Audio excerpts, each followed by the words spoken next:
as profecias.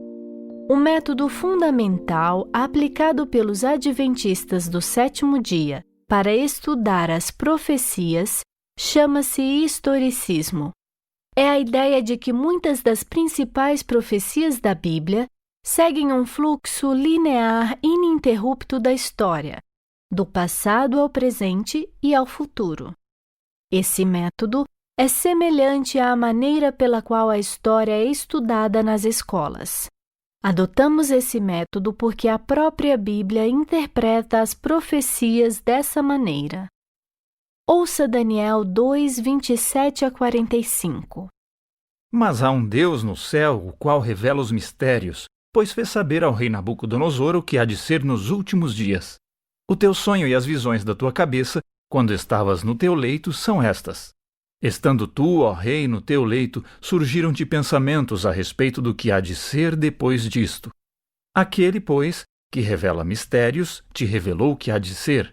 E a mim me foi revelado este mistério, não porque haja em mim mais sabedoria do que em todos os viventes, mas para que a interpretação se fizesse saber ao rei e para que entendesses as cogitações da tua mente. Tu, ó rei, estavas vendo, e eis aqui uma grande estátua. Esta, que era imensa e de extraordinário esplendor, estava em pé diante de ti, e a sua aparência era terrível. A cabeça era de fino ouro, o peito e os braços de prata, o ventre e os quadris de bronze, as pernas de ferro, os pés em parte de ferro, em parte de barro. Quando estavas olhando, uma pedra foi cortada sem auxílio de mãos, feriu a estátua nos pés de ferro e de barro e os esmiuçou. Então foi juntamente esmiuçado o ferro, o barro, o bronze, a prata e o ouro, os quais se fizeram como a palha das eiras no estio, e o vento os levou, e deles não se viram mais vestígios. Mas a pedra que feriu a estátua se tornou em grande montanha, que encheu toda a terra. Este é o sonho. E também a sua interpretação diremos ao rei. Tu, ó rei, rei de reis, a quem o Deus do céu conferiu o reino, o poder, a força e a glória, a cujas mãos foram entregues os filhos dos homens, onde quer que eles habitem, e os animais do campo e as aves do céu, para que dominasses sobre todos eles. Tu és a cabeça de ouro.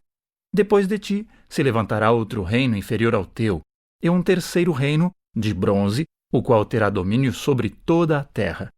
O quarto reino será forte como o ferro, pois o ferro a tudo quebra e esmiuça. Como o ferro quebra todas as coisas, assim ele fará em pedaços e esmiuçará.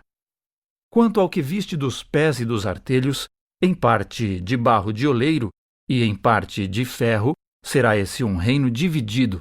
Contudo, haverá nele alguma coisa da firmeza do ferro, pois que viste o ferro misturado com barro de lodo.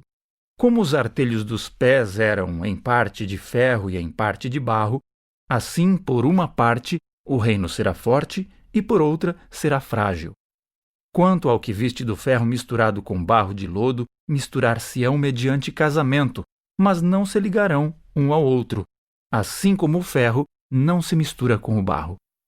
Mas nos dias destes reis, o Deus do céu suscitará um reino que não será jamais destruído. Este reino não passará a outro povo, esmiuçará e consumirá todos estes reinos, mas ele mesmo subsistirá para sempre. Como viste que do monte foi cortada uma pedra, sem auxílio de mãos, e ela esmiuçou o ferro, o bronze, o barro, a prata e o ouro. O grande Deus fez saber ao rei o que há de ser futuramente. Certo é o sonho e fiel a sua interpretação. Pergunta 1.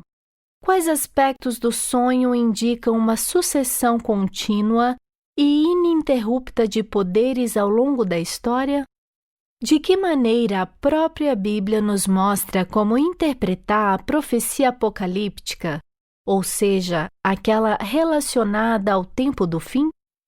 Observe que o reino de Nabucodonosor é reconhecido como a cabeça de ouro.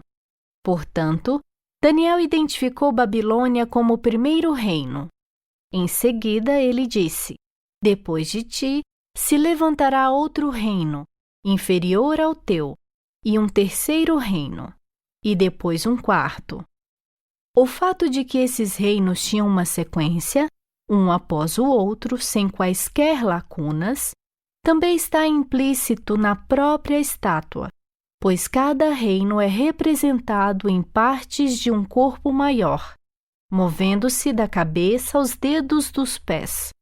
Essas partes estavam conectadas, assim como o tempo e a história estão conectados. Em Daniel 7 e 8, em vez de uma estátua, são usados símbolos específicos de animais para ensinar sobre os mesmos acontecimentos. Vemos uma sequência ininterrupta de 4 reinos terrestres. Eles começam na antiguidade e atravessam a história até o presente e o futuro, quando Cristo retornará e Deus estabelecerá seu reino eterno.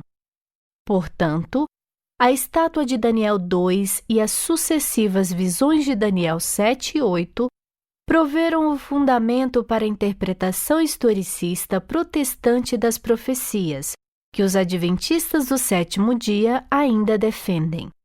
Ouça João 14, 29.